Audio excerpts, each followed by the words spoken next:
мэдрэмжээрээ хариулвал илүү сонирхолтой авах гэж бодлоо. За.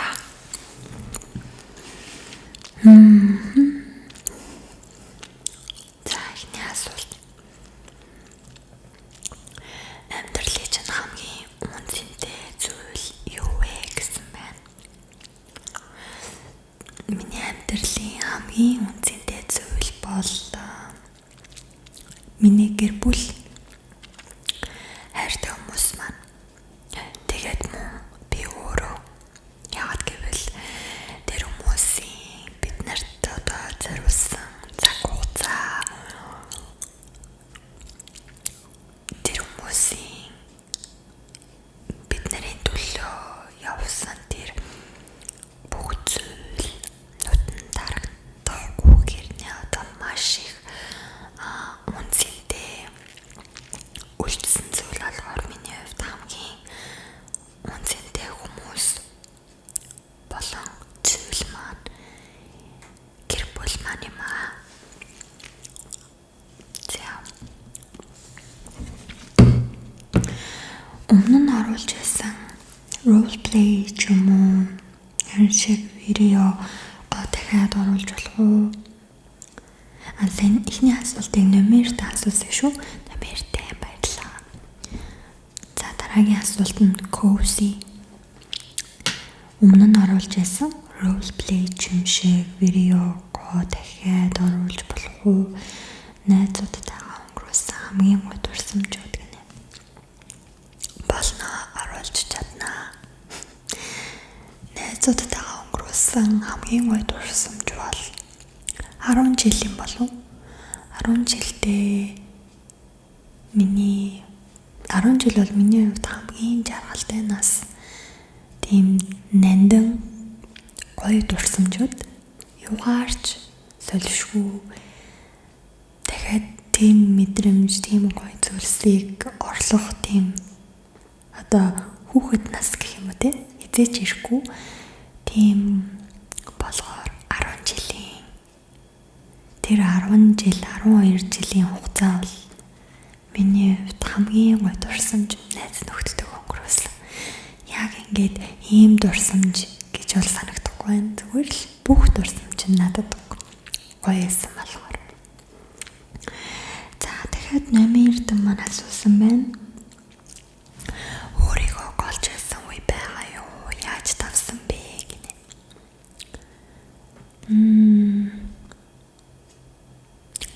Өөрийгөө ерөөсөө гаднах үзмжээр бол голдгүй.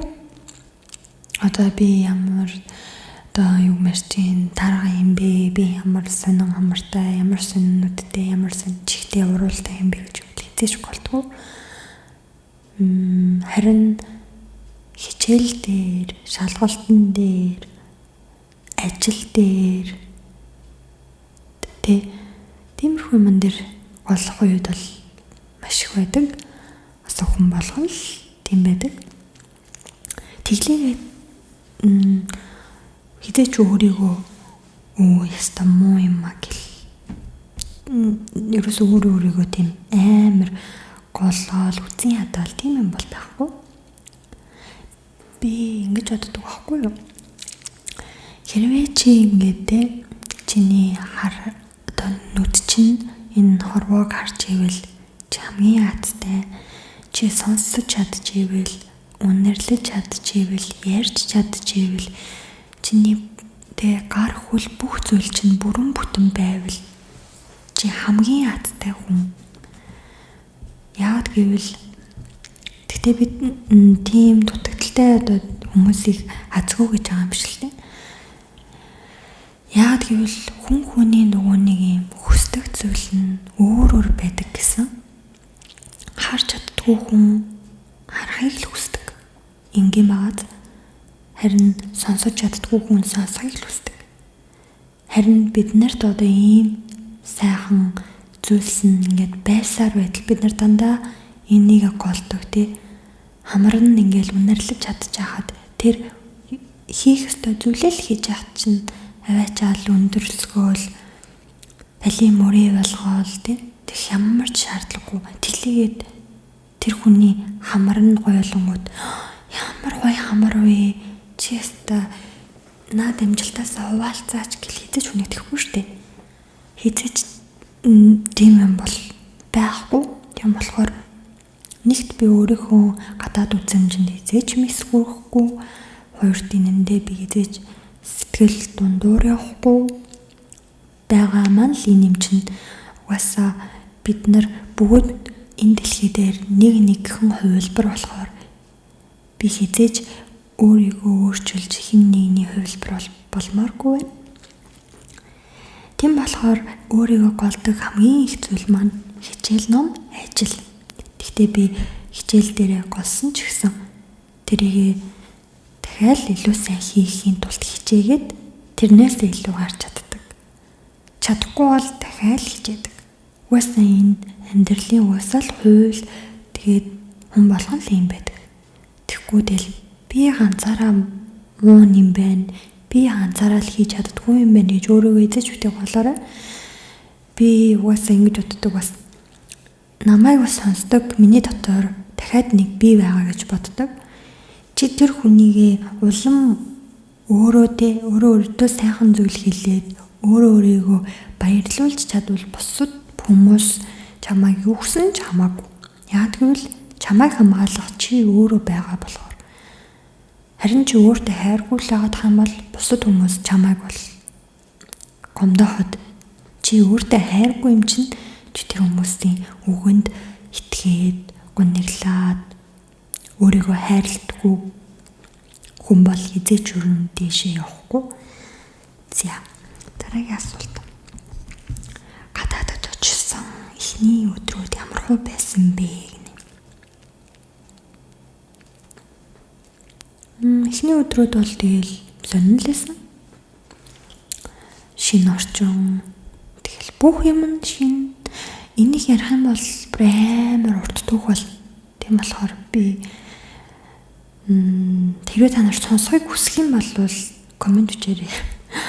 Би яад гэхээр би бас гадаадд ирсэн түүх маань бол зүгээр нэг хэдхэн үгээр хэлэхэд бол хэцүү. Маш их юм үзэж, маш их юм туулсан болохоор зүгээр одоо ингэж ярихад бол хэцүү байна. Эхний өдрүүд бол сонирхолтой байдгүй. Үзэж харах юм их тэгэл. Энэ хүмүүсийг хараал тий. Зүгээр модын хүртэл хараал. Энэ чинь ингээл үзэж харах юм л ер нь бодогдчихээн. Цаашлаад хэцүү сайн мухай зүйлүүд болдог. За, наран солонго инх цогт. Түрүүний асуултыг Темка асуусан байх шүү. За, дараагийн асуулт нь наран солонго инх цогт. Гүнгэсэн үедээ юу хийж өөрийгөө тайвшруулдаг вэ? Сонсох дуртай дуу, мэрэгжлийн эрхэн яаж сонгосон бэ? Ирээдүйн төлөвлөгөө гэсэн байна. Зөвхөн асуулт байна. Гүнгэсэн үедээ юу? Зүгээр л гоё амттай мэддэг. Би жоохон автет өндөртэй юм баггүй юу? Надад хэрвээ амар гүнгэсэн амар юм ормор үе байвал би гараал гоё юм аваадчихдаг. Амар энгийн. Тэгтээ би нэг их тэгж өдөр болгон эмор бол гүниглал ингээд байдгүй. Өсвөр наснд бол тиймэрхүү үе байдаг. Тэгтээ би тэрийг яг яаж тавсан бол санахгүй байна. Мэдээж хүн болгонд л тийм үе цаг мөч байгаа. Тэрийгээ тэгэл үзэх юм үзэж ийн гэж бодвол ер нь тавцсан байхад зүгээр. Одоо бол нэхгүй нэглэхгүй. Яг нэглэх юм бол тэгэл гоё кино үзэл, гоё амттай мэдээл. Эсвэл гоё найзтайгаа уулзаад ч юм уу. Тэгээ ер нь янз бүрийн тийм мотивашн өгөх гоё видео ч юм уу тиймэрхүү мэдчихдэг юм байна. Тэгэл гүнигсэн ч юм орсон ч за одоо энэ миний амьдрал надад байх ёстой зүйл гэж бодвол тэл нэг тод юм шиг байна. Бага хаад тэгэл юм оргоол юм болно бол. Гэтэ уус нь бас жоох хүүхд асуусан юм шиг байна. Хэрвээ чамд гүнигэлж байгаа тийм үе ах юм бол it's okay те уусаа хүн болгон баг багтаа нэг 17, 16 насны тиймэрхүү юм байдаг. Тэгэл тэрийг гоё даваал туулаад ирээдүйн 20 нас, 22, 3 насаа төлөвлөөд тий ийм гоё сургуульд ингэж явна бид ингэн гэж өөрийгөө жоохон хайрлаж хандаарэ. Басан болоогүй янз бүрийн тий найз нөхдийн хэрүүл маргаан тиймэрхүү юмд бол бүр гүниглээд ч хэрэггүй. Яг гэвэл хүн болгонд л тийм юм байдаг. Тэгэл жижигэн тийм асуудлуудыг бити дүн өсөр бодоорой.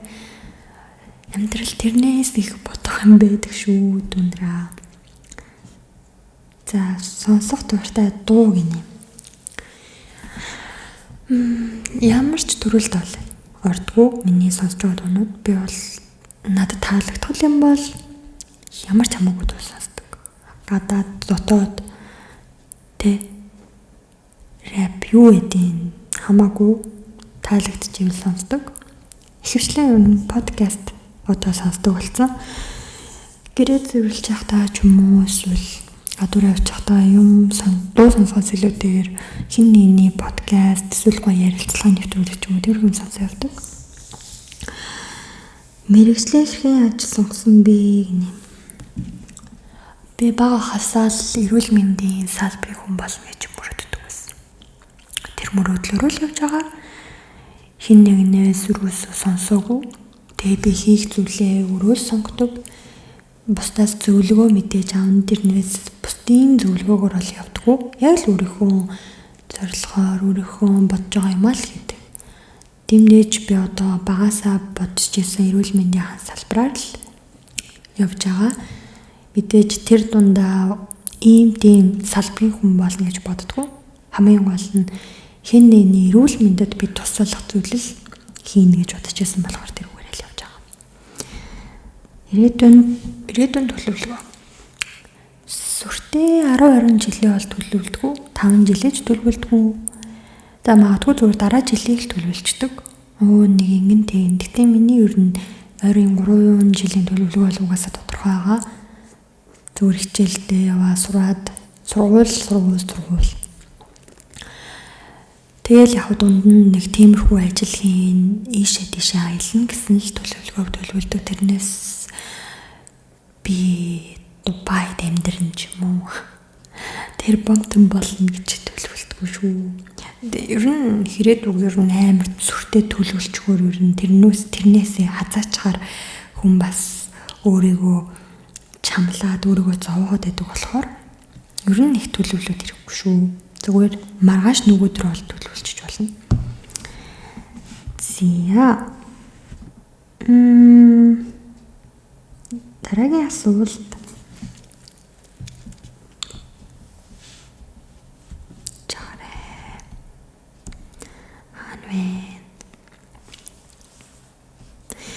Өөрийгөө 18 наснда эргэж очивол өөртөө ямар зөвлөгөө өгөх вэ гинэ?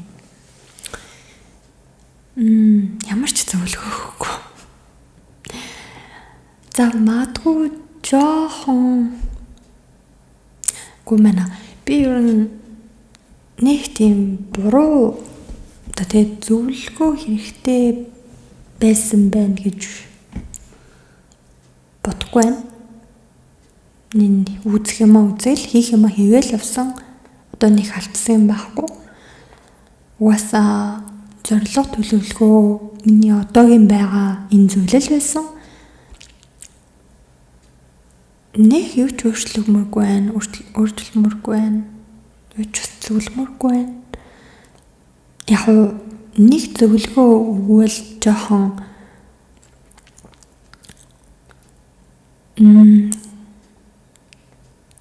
хүнээ таньж нөхөрлөөрэй гэх юм уу?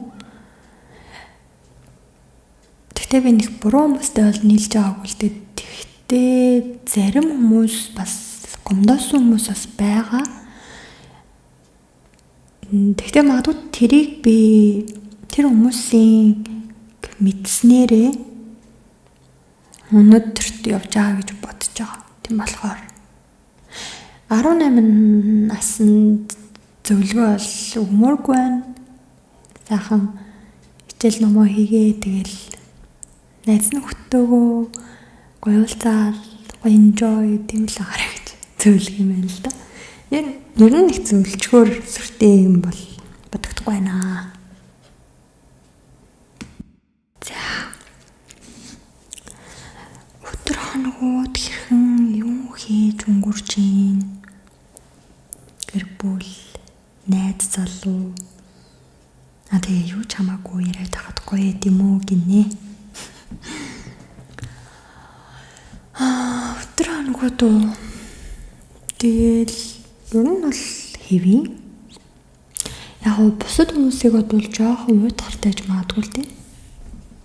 Гэтэ би өөрийнхөө энэ явж байгаа амьдралыг хизээж болохгүй байна. Надад бол айгүй гоё байна. Би ер нь 7 хоногийн 5 өдөр хичээлээ хийдэг. Тэгээд үлдсэн 2 хоногт нь бол нэг бол ажил хийн, нэг бол тэгэл гэртээ гоё амарна, дэлгүүр хийсэн, шопинг хийн, найзтайгаа уулзсан гэл. Ер нь Европын амьдрал нэг тийм дөө 5 хоног ажилтай, 2 хоног нь амардаг тэгэл. Надад бол сүртэй тийм амар enjoy, амар гоё амьдрал гэл нэг тийм та нарт ярьчаар тийм гоё юм алга. Угаасаа нэг сүулт нэг оруулсан байсан штэ шалгалтандаа бэлдээл. Ер нь тиймэрхүү л гэдэг. Тэгэл зунаа гоё Монгол явах ч юм уу, эсвэл иш тийшээ явах тийм төлөвлөгөө байна. Тэрнээс өдөр хоногуд хичээл намаа хийгээл хай нэг ажиллаал хаяа нэг найзтайгаа уулзч тэрх юм байна. Тэгэл цаг болдвол жоохон юм сурыг гэл бодоод явж байна. Одоо бас давхар нэг сургуульд бас явж байгаа. Тэгээд бүтгэн бол та нарт бас хэлнэ.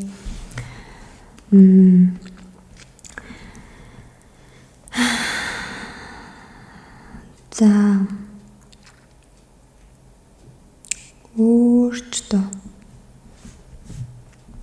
өөр асуулт байна уу хараад байна.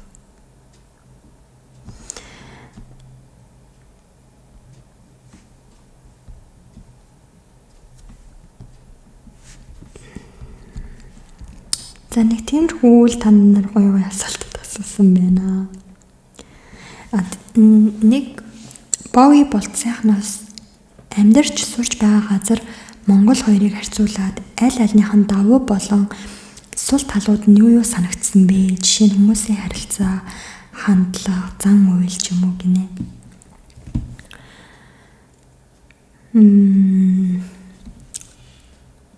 Би ер нь ингэж боддог. Монгол бол маш хөдөлгөөнтэй улс. Монгол үргэлж амьдрал ингээд нүдэн дээр буцалж идэг гэх юм уу та. Швед болохоор тайван тэгээд яг хүмүүс нь хийх юмаа л хийгээ явдаг. Монгол болохоор ингээд амар тийм драматай ус гэх. Ингээл энд ч нэг юм болоод тэнд ч нэг юм болоод ер нь жоохон тийм хөвгөлтэй хүнийг ингээд ямар ч одоо явдаг лээ. За ер нь бол нэг үгээр хэлэх юм бол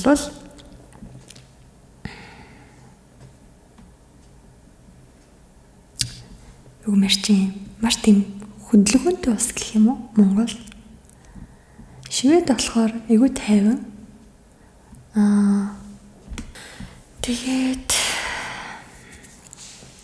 Тэгтээ би Монголдоо ер нь хайртай. Хүмүүс муу амтай байдаг ч гэсэн Монголд байхаар илүү гоё байдаг. Хөвгчлөлтэй. Тэгээд тэр их тийм хөдөлгөөнтэй улсад байж яснаа гин тийм тайван улсад ирэхээр айгүй тийм сонин уйдгартай байдаг. Монголоо ер нь бол айгүй их сандаг. Давуу тал нь гадаадд байхын давуу тал нэгт эрүүл. Хоёрт чанартай хүн сэргэлж чадна. Гуравт гэх юм бол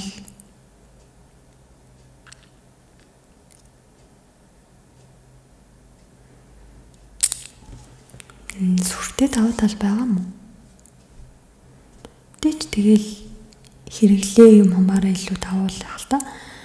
Сул тал нь хэм бол хаанч ер нь гэмт хэрэг хаанч янз янзын юм болж идэг. Гадаадад байхын сул тал нь жоохон уйтгартай. Монголд байхын давуу тал бол гэр бүлтэйгээр хон тэгээд эх орондоо байна гэдэг чинь ер нь амар гоё штэ. Гэртээ байгаатай л ер нь адилхан. Тэгээд танил ихтэй аюулгүй сул тал нь жоохон цалин бага ч юм уу эсвэл нийгмийн стресс нэтэрэг л байгаа л да. Сул талын нэр бол хаанч ер нь амьдарч хүн болно. Хамгийн гол нь тэр хүн өөрөө л өөрөөрийнхөө хийж чадах зүйлийг хийгээд өөрөө л тэр амьдралын төлөө байвал ер нь хаанч амьдрах боломжтой. Тийм жоохон цалин мөнгө төгрөг ч юм уу нийгмийн стресс хүүхэд амьдрах орчин тал дээр Монгол жоохон муу. Бусдаар бол надад асуудалгүй. Хүмүүсийн харилцаа бол би одоо яг үнийг хэлэхэд монголчуудын дундаас ороод яг хүмүүстэй харилцаагүй амар удаж байна. Яг ямар харилцаатай байдгийг нь бас мэдэхгүй байна. Яг нэг кино юм хүмүүнээс хараад л ийм л юм тийм юм гэж боддог ч гэсэн. Гадаад хүмүүс бол илүү чөлөөтэй. Мэдээж хүн болгон ер нь адилхан. Гадаад дотоод гэхгүй. Муу санаатай хүмүүс байна, сайн санаатай хүмүүс байна, хорон хүмүүс байна, сайхан хүмүүс байна. Тэгэл хүнээсээ л шалтгаална. Монгол яг хөө жоохон ийм баригдмал баг. Одоо задраагүй гэх юм уу да. Одоо задрна гэдэг нь илүү дэлхийд гарах, илүү одоо тийм аливааг ойлгох, одоо нийгмийн бүр ийм хөгжилтэй орны нийгмийн харилцаанаас хамаагүй жоохон доор байгаа нь үнэн. Гэхдээ одооны залуучууд хамаагүй өөрчилж байгаа гэдэгт бол би итгэлтэй байна. Тэгээд гадаад хүмүүс бол тэгэл янз дөө яг л орчингоос нь л болно. Ямар орчинд өссөн тэр болгоно л юу хамаатай. За ерөнхийдөө нэг иймэрхүү асуултуудыг надаас хүмүүс асуусан байна. Тэгээд орхитуулсан асуулт байхгүй байгаасаа гэж найдаж байна.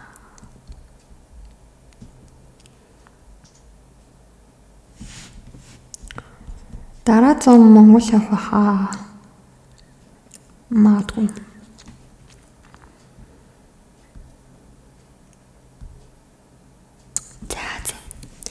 За миний бичлэгийг сонсон та бүхэндээ баярлалаа. Сайхан амраарай. Дахиад ийм төрлийн бичлэг хийвэл сонсуу. Та нар өөрсдөө комент бичээрэй. Би та нарын бичиж байгаа комент бүх юм уншаал явж өгдөг шүү. За тэгээд маргааш шиг сайхан өнгөрүүлээрэй.